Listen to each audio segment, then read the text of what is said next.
రోహిత్ శర్మ, విరాట్ కోహ్లీ కలిసి ఆడిన అంతర్జాతీయ మ్యాచ్ల సంఖ్య పరంగా భారత్ క్రికెట్ చరిత్రలో అత్యధిక మ్యాచ్లు ఆడిన జోడీగా వీరు నిలవనున్నారు. గతంలో దిగ్గజాలు సచిన్ టెండూల్కర్, రాహుల్ ద్రవిడ్ కలిసి 1996 నుంచి 2012 వరకు మొత్తం 391 అంతర్జాతీయ మ్యాచ్లు ఆడారు. భారత బ్యాటింగ్ వెన్నెముకగా నిలిచిన వీరిద్దరి రికార్డును ఈ ఓడి మ్యాచ్తో రోహిత్, విరాట్ అధిగమించనున్నారు.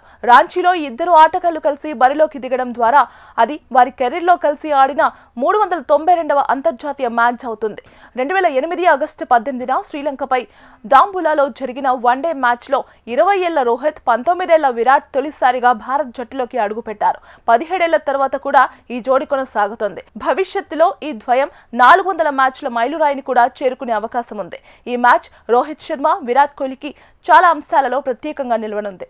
ఈ ఇద్దరు ఆటగాళ్లు ఇప్పటికే టెస్ట్, టీ20 ఫార్మాట్ల నుంచి రిటైర్ అయ్యారు. ప్రస్తుతం కేవలం భారత వన్డే జట్టులో మాత్రమే కొనసాగుతున్నారు. ఈ కారణంగానే ఈ ఇద్దరు దాదాపు 9 నెలల సుదీర్ఘ విరామం తర్వాత భారత గడ్డపై టీమిండియా జెర్సీలో ఆడుతున్నారు. వీరు చివరిగా ఈ ఏడాది ప్రారంభంలో అహ్మదాబాద్లో ఇంగ్లాండ్తో జరిగిన మ్యాచ్లో భారత్లో ఆడారు. ఈ వన్డే మ్యాచ్తో అభిమానుల సుదీర్ఘ నిరీక్షణ కూడా ముగియనుంది.